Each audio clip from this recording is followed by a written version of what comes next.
growing up as a kid, you know, one of my favorite movies, I love The Lost Boys. You know, Corey Feldman, Corey Haim, Kiefer Sutherland, great effing movie. But, you know, a lot of crazy shit happened in the two Corey's lives. You know, we know, unfortunately, Corey Haim, he had, I believe, a very big drug problem. God bless his soul. He was a very young, talented guy, and he left this earth too young. He really did. God bless him. But since then, you know, Corey Feldman took a major decline, I believe, in his finances from what I've read.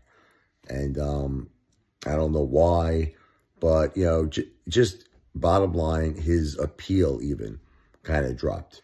Like, you don't see him in really big, you know, blockbuster videos. You know, you don't see him in, like, you know, big roles. You know, he's does a lot with music. You know, he's a guitarist. You know, that sounds good. I'm a musician too, but, you know, we all think of him on the levels that he was very, very vocal on certain people in Hollywood that, unfortunately, from what he said, allegedly sexually molested him.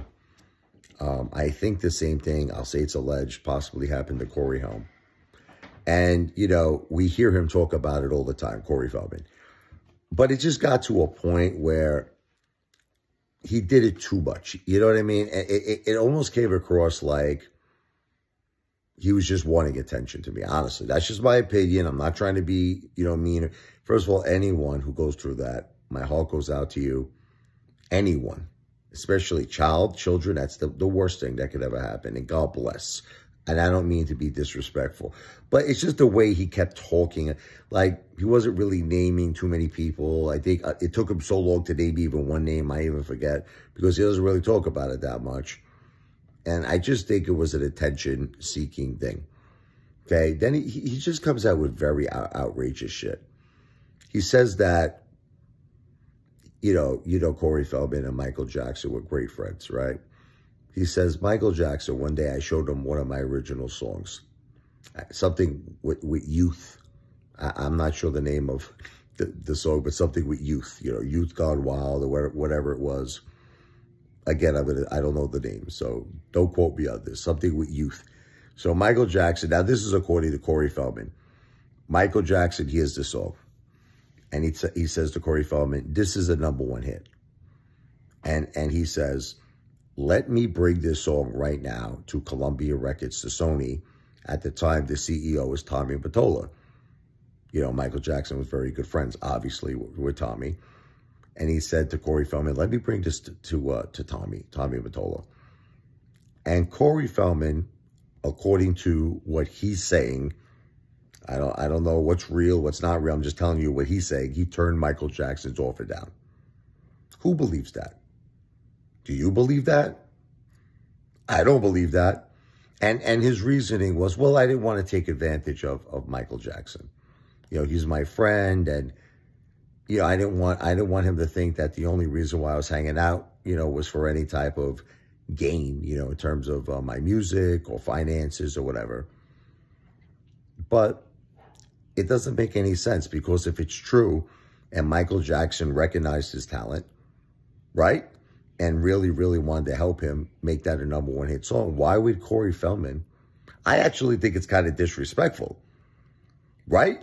Like the fact that he said no to Michael Jackson. Like, how do you say no to Michael Jackson? You can't say no. You can only say yes, right? Well, we'll put that aside. Now he's being interviewed, you know, from Howie Mandel. And he makes this insane, like, freaking statement. He's like, I'm planning to run for president of the United States of America. Oh, man, what the F is going on with this dude? I mean, it's just such attention-seeking bullshit. But then he says, well, not anytime soon, maybe 10, 15 years from now. But he goes, I'm very serious. I mean, this dude, he's going to come out with such crazy shit. Don't be shocked. Next thing he's going to say is, you know, I'm going to go on a friggin' rocket ship. I'm going to be the first man on Mars. This guy says the most insane shit. I can't wait for what's next, you know. FIFA victory video is not financial advice. I am not a financial planner. Look, he's got to build up a big audience again. You know, he was a great child star in the 80s, but lately, you know, he doesn't really have a big audience anymore. He doesn't. And I don't know how he would ever think he could become the president. You know what I mean? The guy has trouble selling out a bar. He'll be like a local bar. You know, he has trouble, you know, selling that out. I mean, he's got to relax a little bit. He's got to just take it a couple of notches down, in my opinion. He's a talented guy. And I will always love him. I love the 80s movies. Like I said, Lost Boys, great movie. Tremendous, tremendous movie. But him being the president, to me, that's like, what's that guy's name again, Jen, in the Terminator? Oh, Ed Furlong. Ed Furlong.